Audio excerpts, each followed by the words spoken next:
So, Ari, I want to start with you and a little background for the folks listening that might not be familiar with the Zingerman's brand.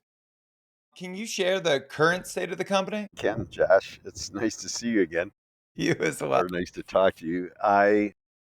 Let's see. I mean, I guess just for context, we started in 1980, so just for people to have some frame of reference. So we just celebrated our 41st anniversary, which is a little wild, back in mid-March. And Paul and I started it, my partner Paul Saginaw and I started it with 2 employees, square feet, 25 sandwiches on the menu, some prepared foods like chicken soup and chopped liver and potato salad, and et cetera. And then a little bit of what's now called specialty food, but at the time was mostly just known as weird.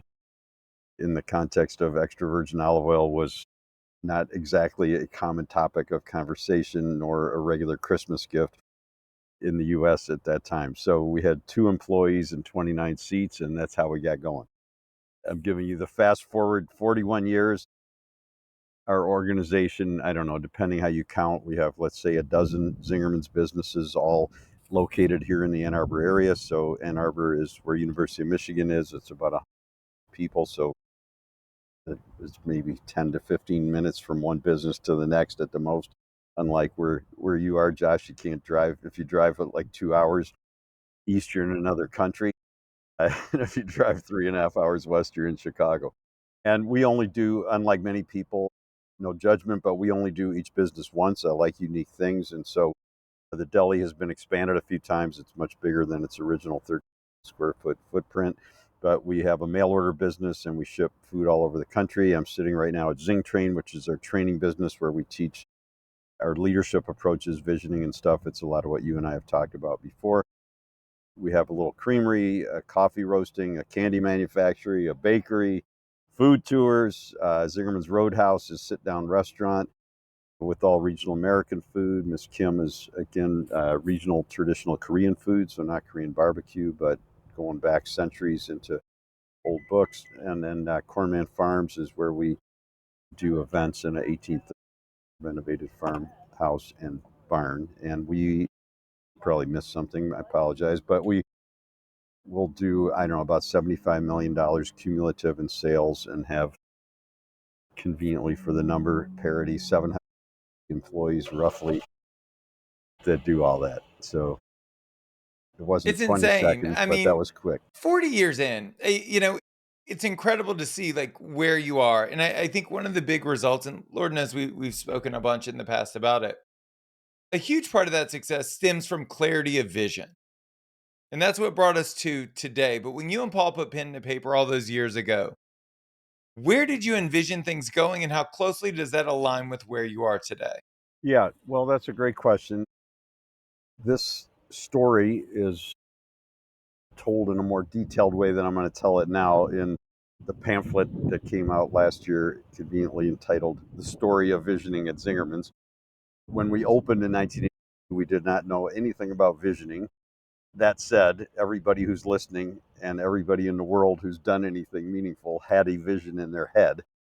And like them, we just didn't write it down. So that vision we did fulfill.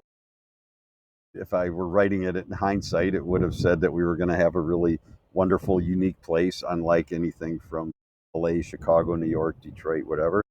That we would have a great place for people to work with amazing food and service and a very down to earth way of doing it. And from the beginning, we knew we only wanted one.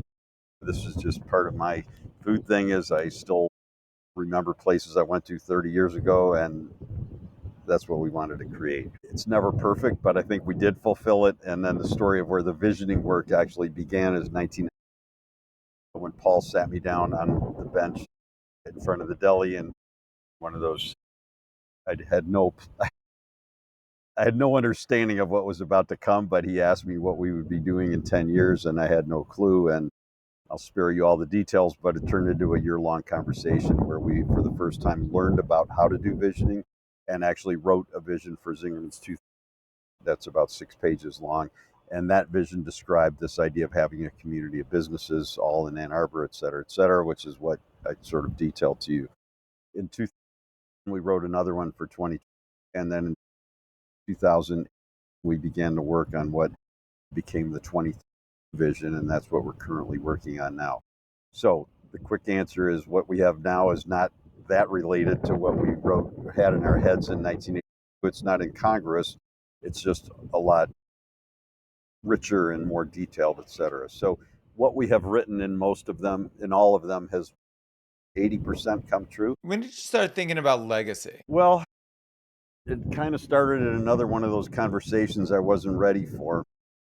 If you want to, I know you like to get into the details. So, not an uncommon model for partners, business partners to have. Paul and I, early on, we bought life insurance on each other as buyout. It's not uncommon. So, if I remember it straight, so he owned the policy on me, and then if I would pass away, thankfully neither of us has, but if I had passed away, he would get the payout from the life insurance and use that money to buy my estate out so that we weren't ending up being partners with somebody's significant other, kids, or whatever. And as we went along, though, he one day about 15 years ago, he goes, "Well, who owns the shares when the second one dies?" And I'm like, "I don't know, but we have the insurance, so that's what's going to pay for it." He goes, "I know, but who owns it?" I was like, "I don't know, man. Stop bothering me." But it was a good question again, and I didn't have an answer. And answering it seems simple, but it's not that simple. And so that's really where it began. And we probably had, I don't know, a decade plus of conversations trying to figure it out and looking at different models. And we'll get to the trust in a minute, but that really came up, I don't know, partway into that work. And when we opened, and I was 25, I wasn't really that worried about who was going to inherit the business. I didn't think I lived to be 30. It just didn't seem like people were living that long that, in the world I was paying attention to. And the last thing I was worried about is 40 years down the road, which in our industry, of course, even if you live long enough, is not the norm. So that's really where it started, his conversation, his question, and that turned into years and years of conversations trying to figure it out. And how did those conversations lead to Natalie? So a couple pieces, I'll try to say them succinctly. So we had this insurance. I'm not a big believer in giant inheritance. Not saying what other people should or shouldn't do. I'm not saying I don't want to leave Tammy, my significant other, something, but I also, the value of what the business is worth on paper, of course, in our industry especially, but in most, can often far exceed the actual amount of money that you have. So in theory, then when I would die, then all this money would come in that I didn't have, wasn't living on, et cetera, et cetera. And so in my trust, I had set up that most of it would, some would go to Tammy from my savings and from that, but then a lot would go to charity, to the community. So I kept saying, why are we paying all this money to insurance so that when I die, we can get all this money and donate it? It would be better if we just had the money instead of paying it to the insurance. So that was sort of on my mind from the get go. And probably 7 or 8 years ago, I was reading E.F. Schumacher's book, Small is Beautiful, which came out in 1960. So it's having its 50th anniversary, I guess, this year. Which it's a wonderful book. I just reread parts of it. And somewhere about two-thirds of the way through the book, he talks about the Scott Bader. Now it's called Scott Bader Commonwealth. It was originally Scott Bader Company. And I don't have the dates 100% square in my head, but Mr. Bader was an immigrant from Switzerland to the UK at the end of World War I, got an hourly job working in a whatever factory, didn't really like hourly work. And I think in 19 started his own business, which evolved into becoming a successful, called the Scott Bader Company, named after himself. And it grew like we did. And in 19, I believe he decided that 1950, he decided that he was going to do what essentially is the corollary to a perpetual purpose trust. He, instead of selling the business, which is quite a common model, instead of leaving it to his kids, he basically made it so that Scott Bader would be self-owned. The benefit of the profit would go to the staff members, but that the company couldn't be sold, which is what happens to so many. It gets sold to Amazon, it gets sold to Kroger, it gets sold to Safeway, whatever. rolled up into bigger and bigger corporations further and further afield from where the work is done. In his case, he created this model so that it would be kept in the community.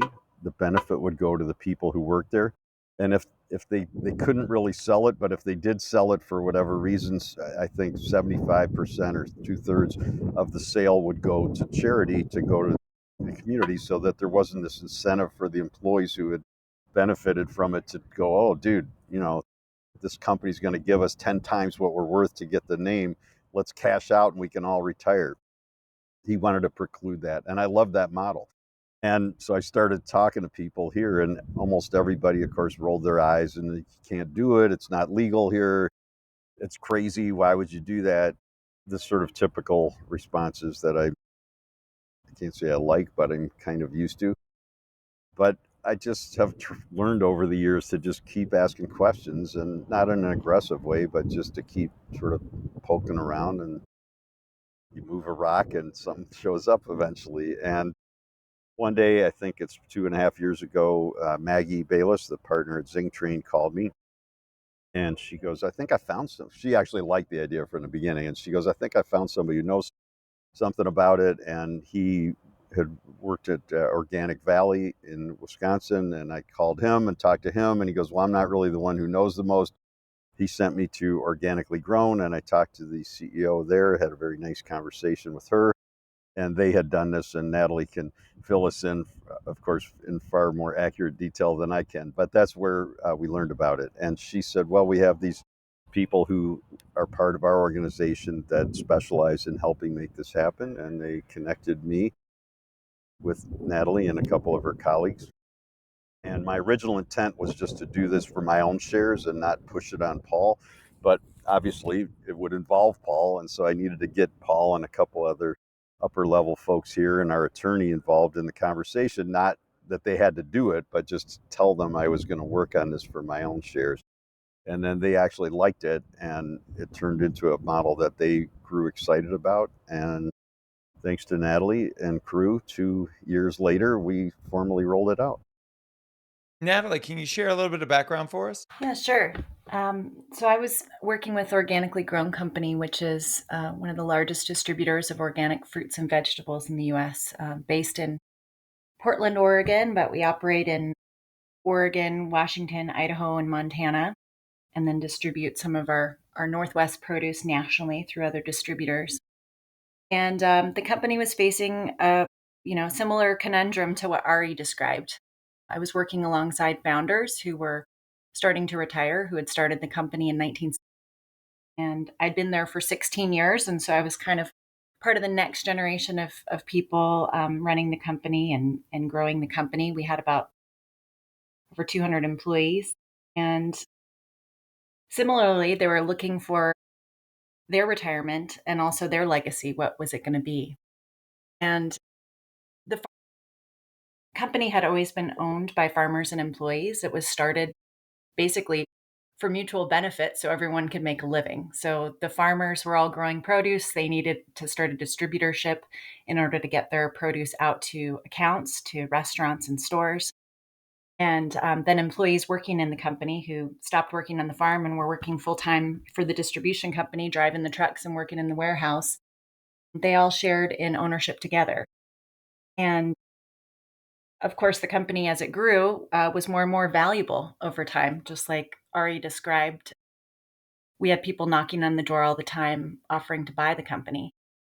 And one of the things that was really important to us was the values with which we ran the company. We were totally committed to organic, really committed to sustainable business practices throughout the business, working directly with producers, having a lot of transparency in our relationships in terms of creating win-wins for farmers and accounts, and not being kind of a wholesaler that screws people over in the middle, but in fact helps the farmers make a living by advocating for the farmers with the people buying the produce at the retail level. So we wanted to continue that legacy, and we were worried that if the company sold, the next owner might not treat it the same. In organic, there's a lot of people getting in, buying organic brands that really don't understand some of the sustainability values, some of those relationships, long-term relationships that have been developed, and might take the brand and take the business a completely different direction than that advocacy direction that we'd grown it. So we were looking for an ownership solution, and I was on the board at the time, and we had started this employee stock ownership plan. We thought that that was going to be the succession strategy. So to basically have the company use money to buy out people when they left the company and give those shares to the next employees. The problem that we found with that plan was eventually the employees would be the only holders of the shares, but they're represented by a trustee. And one of the duties of that trustee is they have to entertain acquisition offers if it would be of benefit to the employee's retirement to sell the company. And again, we've been approached by lots of people wanting to get into the organic market, and we were concerned that the trustee would potentially, sell the company off to the highest bidder. In addition, we found that not all of the employees wanted a long-term retirement plan. We had a lot of young people working in the warehouse, driving trucks. They Most of them really preferred just good wages and benefits today and profit sharing as we go versus having stock that would be worth something, ostensibly someday, when they're 65. That wasn't certain totally appealing to a lot of folks. And so we wanted to, basically, as Ari was saying, find a way to keep the company self-owned, where the people working in the company would run the company and share in the benefits, and also to keep our commitment to organic, to advocacy, to sustainability, to the farmers, so that it's not just about kind of just benefiting the employees, but also benefiting those folks in our supply chain. So I kind of like Ari, started bringing this up with the board. And at first, some of the folks said, well, there's no way to do this. Like, how you basically want the company to be owned by nobody. How does that work? And we had a great lawyer from Minneapolis who had worked in the co-op world. And first I started exploring co-ops. Maybe co-ops would be the way to go. Maybe actually forming some sort of cooperative where workers and farmers would share in the ownership. But again, got complicated very quickly because it got back to shareholding and membership and buying in and transferring.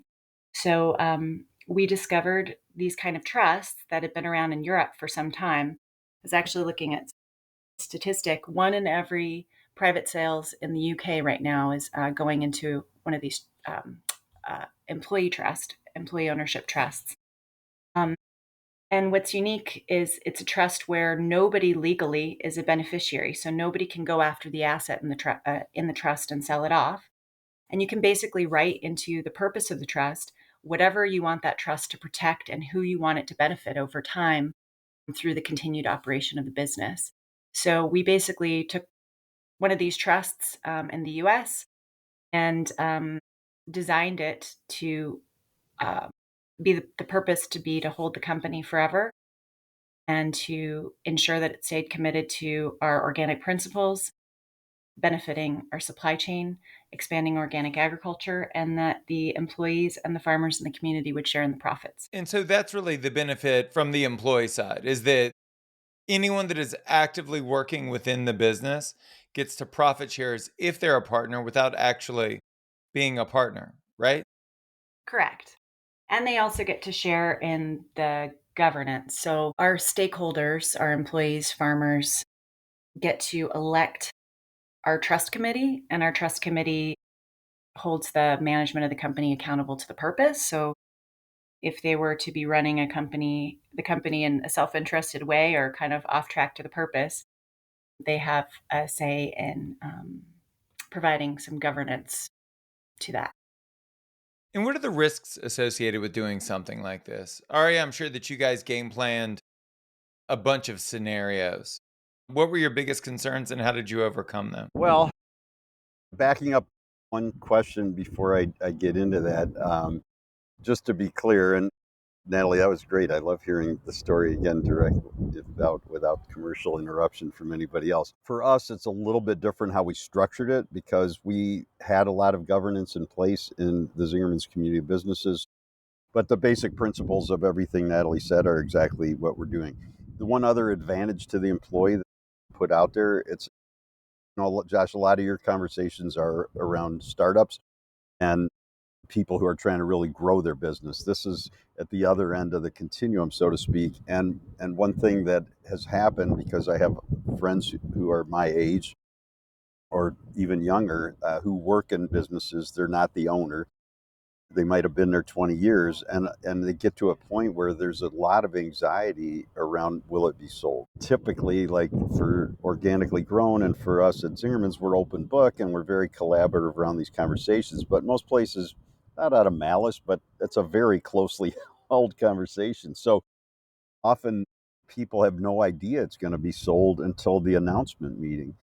And the company that they've been devoted to, whether it's restaurants or anything else, for 10 years, 20 years, 30 years, all of a sudden the people they've been working with as and the owners with whom they have a great relationship, now the decisions are shifted, sometimes half a country away, half a world away, to a company that claims to share values, but in practice, it seems to almost never play out that way. And Right. so it's not a secret if the owners are 60, 65, 70, 55, at some point they're going to start thinking of what to do. And typically that means either the kids, in quotes, are coming into the business and you might have loved the founders, but not their kids, or it means it's going to get sold. And so this really takes, I think here at Zingerman's, because we've always said we're not going anywhere, I don't know that there was a lot of anxiety around it, but in some ways there probably ought to have been. And this takes care of that. They know it will not be sold, and they won't come into work next week and find out now that Amazon owns Zingerman's and the way that we've worked is going to now start to erode. So Your that's, mission, go ahead. your mission, go ahead, please. No, after you.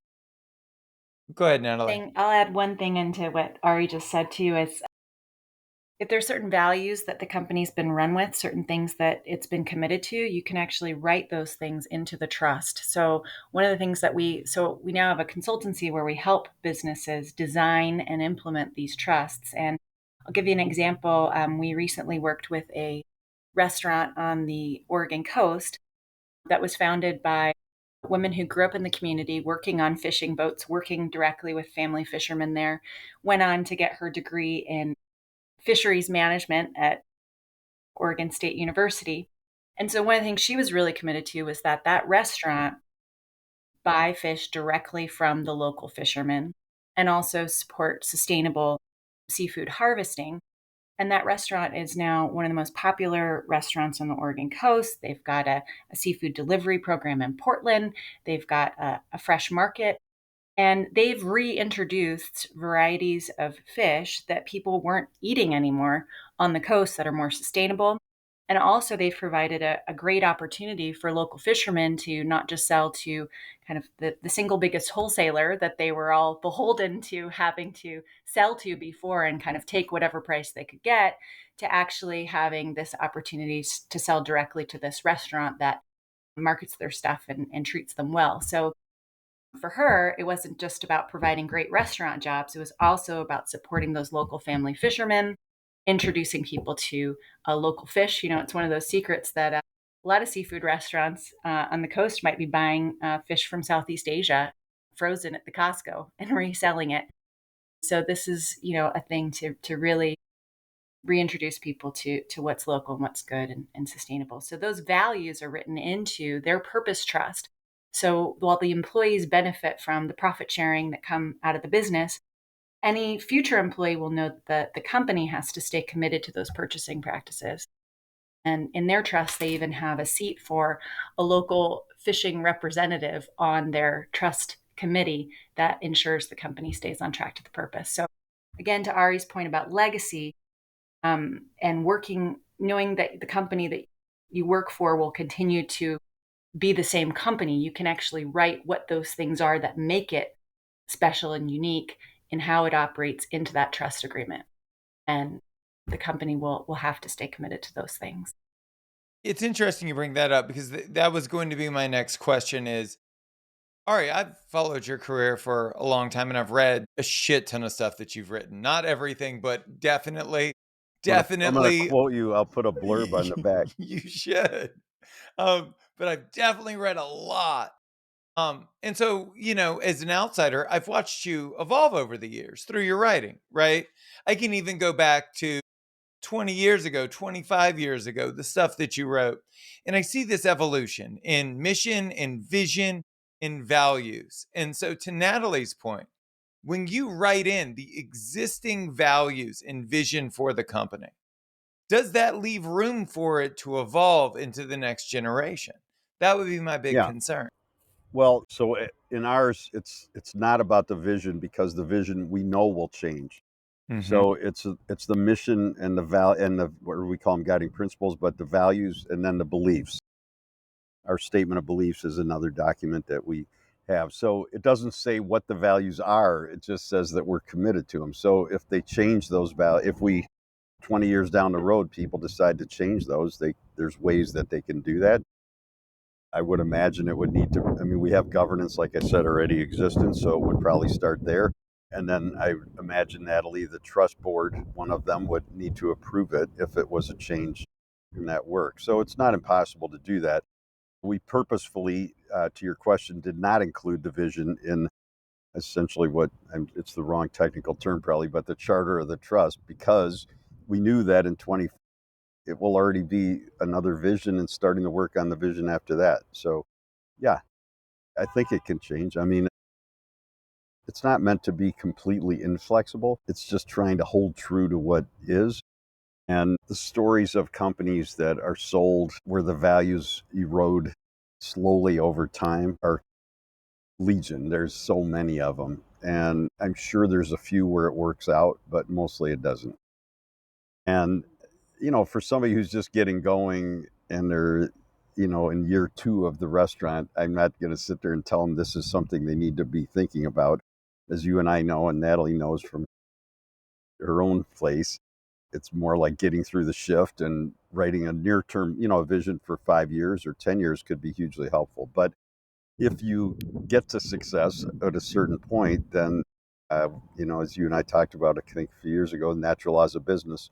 Number 9 is success means you get better problems. Well, it's an awesome, I'll leave the swear words out, problem that we're faced with. Like, we've made it 40 years. It's at 20, when we hit that vision, it will be half a century.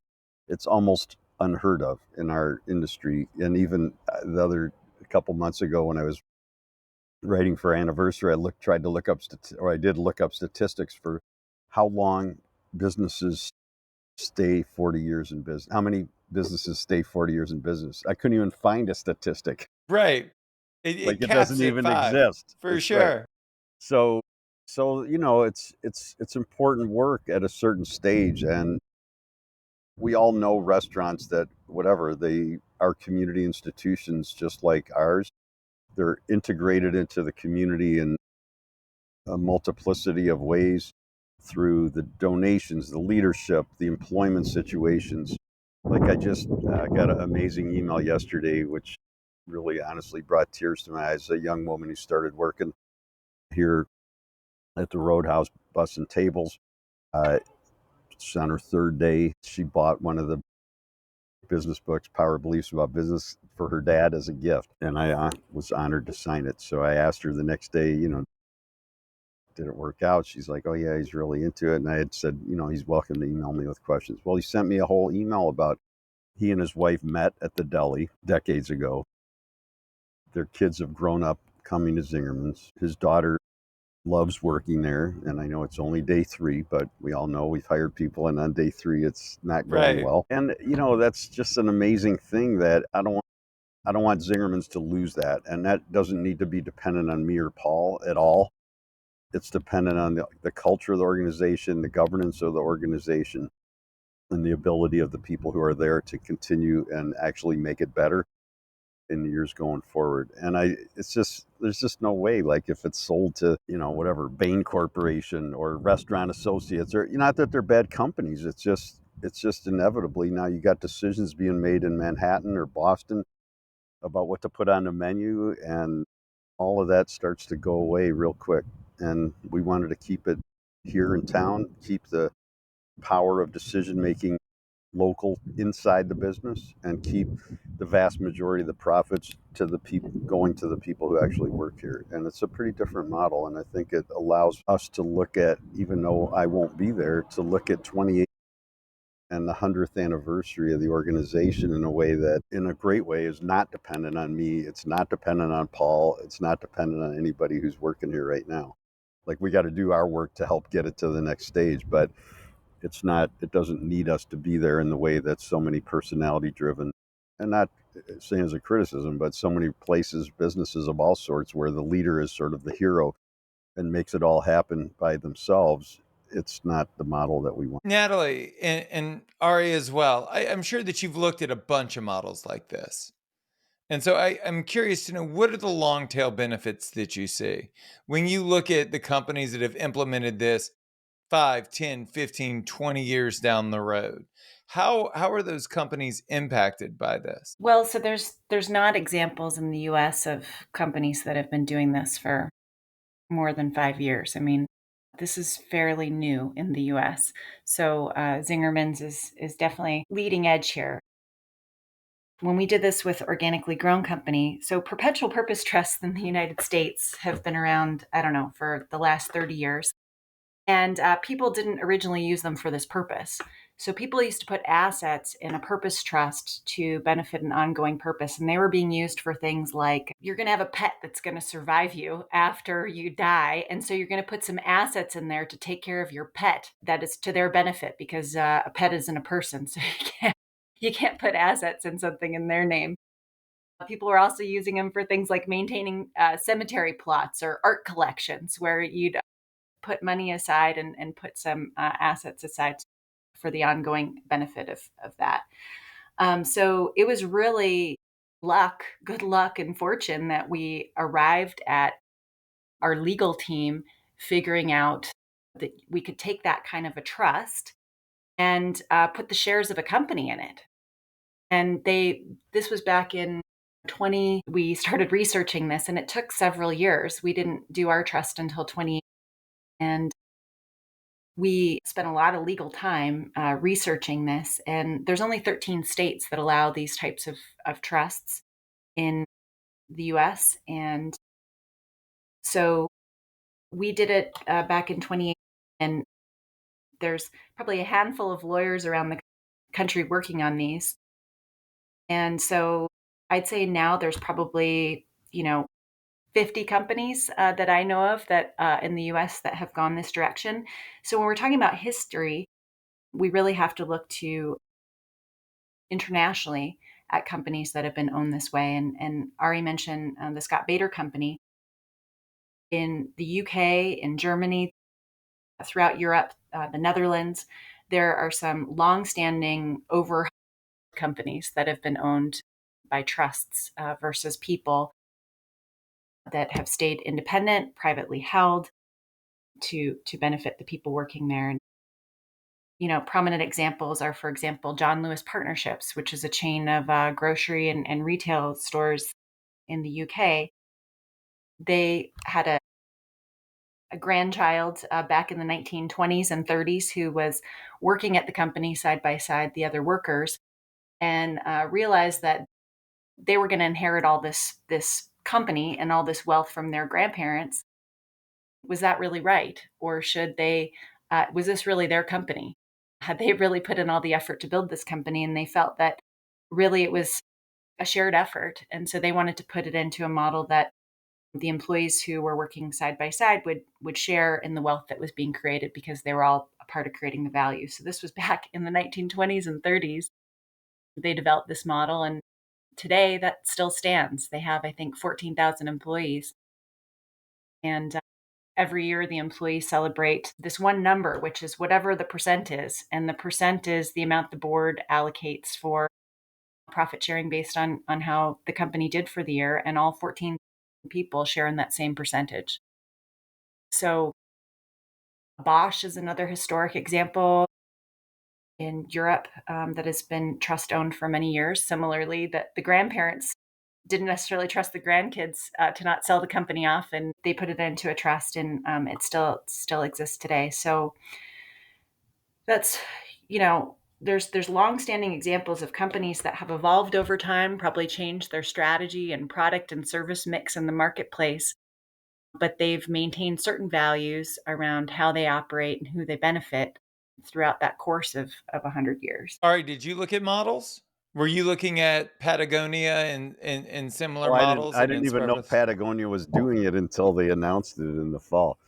Uh, I guess let me back up. So if you did a statistical analysis of how many LLCs did well and how many failed, it's not going to be like 98% succeeded. If you looked at Right. C Corps, it's not going to be that 98%.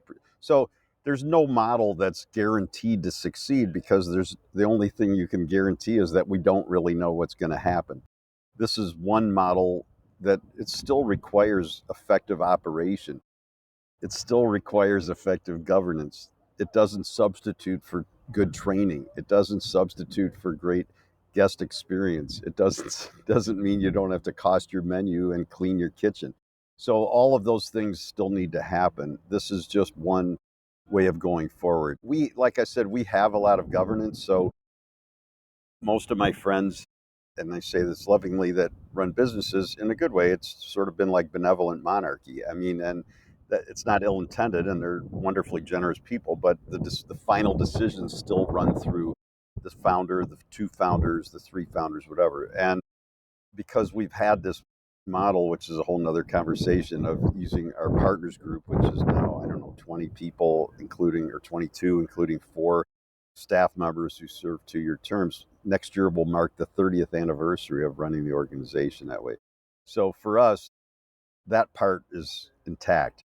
This was just back to Paul's original question that you asked me about who owns the shares. This is giving a way to manage the answer to that question. There's no guarantees. I mean, pandemics could happen, maybe. I don't know. I've heard about them. Marketplaces can change. Climate change could have a severe impact on, when we're talking 28, a lot could happen in the next 50, 60 years, right? But this is just giving a way that I think both Natalie and I and the others who do this feel allows the business to stay alive in the community if it's run well, that allows the community to continue to benefit from it, allows the people who are in the organization to feel confident that the values will still be the driving framework for how it goes forward. Will people make mistakes? Of course. Will all ethical decisions be clear? No, of course. Many of them are not that clear. It's just that you're setting it on a course that we can, as I've said, look at Zingerman's community as an old growth forest that will still be here, as opposed to, and I'm not judging, but what typically happens, which is the founders, in this case, me and Paul, clear cut the forest, sell the timber, take the money, and move to wherever, because we're done. We put our time in, we worked hard, we donated a lot to the community. But the problem is industrial forestry, when they say, oh, well, we cut 1,000 trees of old growth, but we're going to plant 1,000 over here, it's the same. Well, it's actually not the same on the ecosystem. And I would suggest this is no different. So if you eliminate Zingerman's 700 jobs and move them all to San Diego next year, and you start a new business with 7 jobs, it will not have the enriching impact on the community that we have had and hopefully will continue to have. And the sort of stories that I shared about this young woman starting to work here and her parents, like all of that goes away. And that's not something that you can measure directly on the P&L, but I think it does matter. In the e-news yesterday, I just wrote about good profit and bad profit. And that we all know on the financial statement, you can't tell if you made was it made by cheating the customer by short waiting, or was it made through selling artisan product and giving great service and big benefits to the employees? Like, you can't tell just from reading the number on the financial statement. And I started to look in that context at good profit, as it helps the internal ecosystem of those who are initiating or part of it. It helps the ecosystem of the organization. It helps the ecosystem of the community. And then it also helps, back to what Natalie was bringing up about organically grown, the ecology of the greater world. When all 4 of those are met, and it's not that easy to do, then it's really good profit. And this model, I think, is conducive to that sort of good profit. And selling the business is not ill-intended, but it's far more likely to end up with bad profit, which is people half a world away taking the profit and the decision-making power away from the local community. Yeah. I'll add Good. that I totally agree with Ari. This doesn't substitute needing to run a good business, and that's what keeps your business going and sustainable. But I do think that these ownership models can create advantage in a business in that, I had one employee at Organically Grown say, well, a lot of people tell you you're working for a mission. We're here to do service to the community. We're here to help farmers to sell their produce. But at the end of the day, you're really working for someone else. And somebody else is going to get the wealth out of the business and they're going to have the ability, as Ari said, to sell it off to somebody else. But in these models, he said to me, he said, well, but I'm not working for the man. I'm actually working for us and for this thing that we do together, and I'm going to benefit from it. So he saw the authenticity in it that, when we're working together, we actually are sharing in that together and we're stewarding that together. And I think that that is huge from a motivation standpoint for employees to come to work every day. They're not just working for the man, as he said. They really are working for the mission and they get to share in the benefit. And in addition, a lot of businesses spend a lot of money with owner draws and or managing payments and liabilities around ownership. As Ari was saying, the life insurance piece, there's a lot of businesses that are distracted by ownership change. What happens when people who co-own a business get divorced or a partner leaves because they want to go pursue something else. A lot of businesses can be very destabilized and distracted by disputes or challenges around shareholders and partners. People in life don't always keep the same goals for 20 years. And so I think that these business models can offer advantage in that you don't have owners that are continuing to take draws forever. They get paid out. But after they're paid out, you're kind of done. You've paid off the mortgage and the business is self-owned and can take the money that it makes and reinvest it back into itself and share as it goes when it has excess. So those are a couple of advantages I see with these models that can actually support good operations and create, a stronger business. I went back and forth on how I wanted to end the interview, what note I wanted to end it on. And I thought about somebody driving in their car. They listen to this interview, it cuts now, right? And then they have this, oh my God moment where they put the pieces together and they're like, so this guy built a $70 million business, $75 million business, technically, in Ann Arbor, Michigan, and then just gave it away. And it's this mind-blowing fact because the question isn't, why didn't you quit and take the money and run? I think there's a bigger question asked there around why didn't you stop?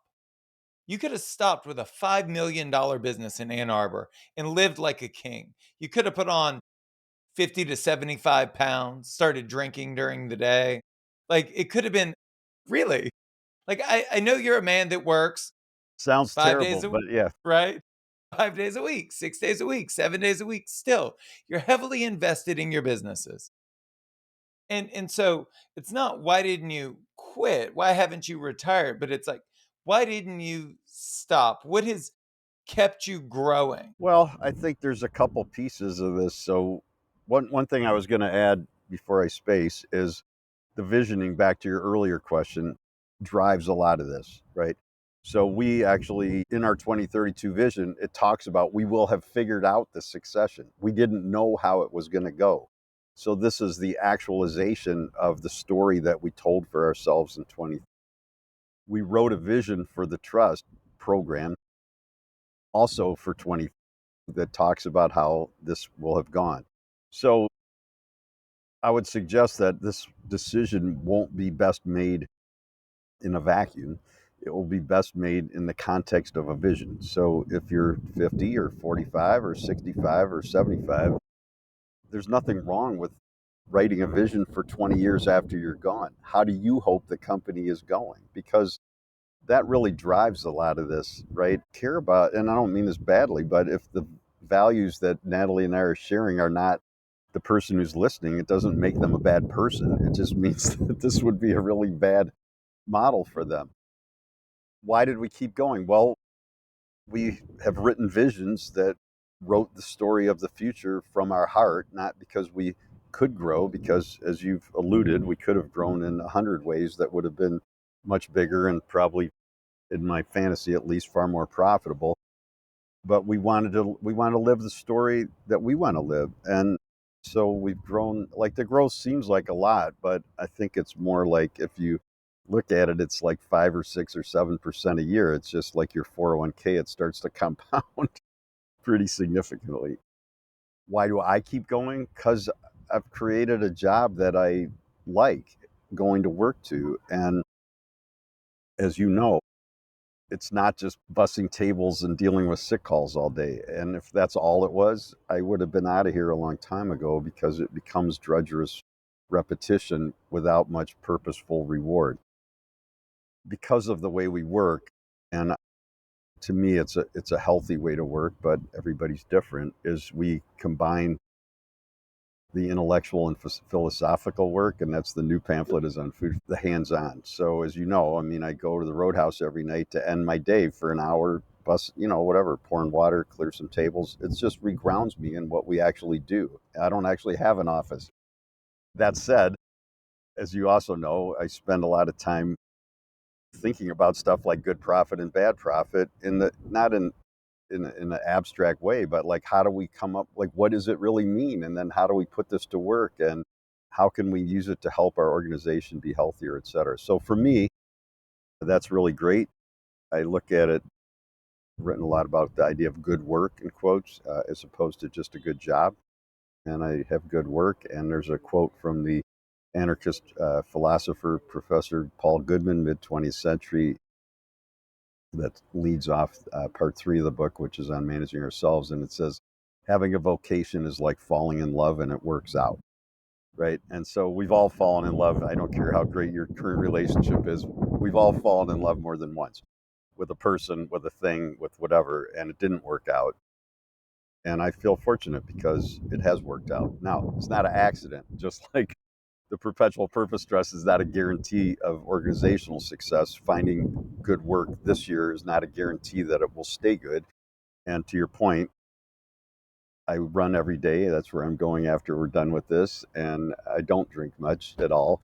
And not saying those are bad, but it's about personal health, and then that health being reflected in the organization. And of course, it's not just me. I mean, there's 20-something partners running the organization together, and lots of other people who are integral pieces of this. So I don't know if that answered, but that's what I'm going to say. It does.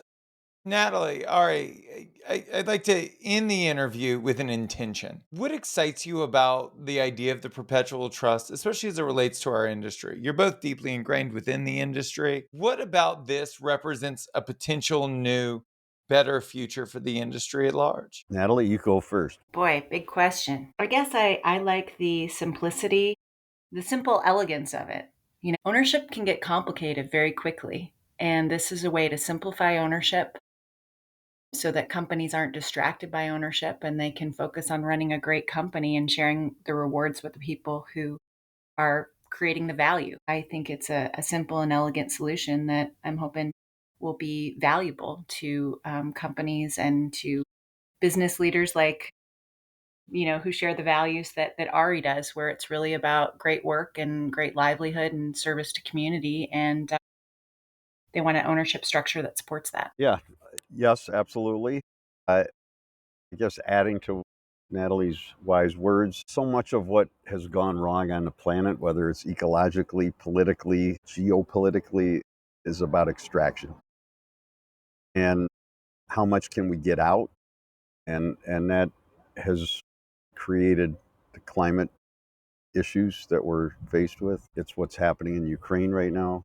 It's what enslavement was on small models. Even people who, like me, who are, or Paul, who are well-meaning, if we're just extracting, and it's not literally sustainable and regenerative, right? And so I'm going to guess, like, everybody listening to this is in favor of regenerative agriculture. Everybody listening to this wants sustainability. This is a model that actually makes that sustainability practical from a business succession context. And the other models were created with extraction in mind, with cash events in mind. They're not evil, but this, instead of us departing with a lot of cash that maybe we earned, maybe we didn't, I don't know. And even with good intentions and we donate 10% of the sale to the community, it's still not thinking 20 years down the road, 30 years down the road, what's happening. And it's not like yes, we're giving it away, but we're also getting a salary for whatever 20 years. So we're not just like moving into the poorhouse. We're doing okay, and we're going to keep doing okay. But in the long run, it allows for us to have that, as Natalie said, but create win-win-win. So the organization can stay intact and healthy. The people who are in it can continue to work for the values and the mission that they hopefully believe in. And the community still has this institution in the community that would go away. And if somebody buys it, they're not going to stay with the size that we are. They're going to open 100 more Zingermans because that's what they're going to do. And I just wrote in the piece yesterday in Wednesday in the E-News about the decision. It was literally 10 years ago this month. I looked up the emails that we turned down Disney. They wanted us to go open there. And it's like, well, our vision says we only open in Ann Arbor. And if we were owned by Kroger or Safeway, dude, awesome. Let's open in all the Disneys. How many can we do? And it's not evil, but it just starts to become colonial. Going back to my Russian history background, it's like, what can we get? No, we're not going to do it in a horribly unethical way, but it's a very different approach. And this is really about how do we create a Zingerman's community of businesses that is about the community and that is still here, hopefully healthy, with good governance long after Paul and I and anybody else that's helped us start it is long gone.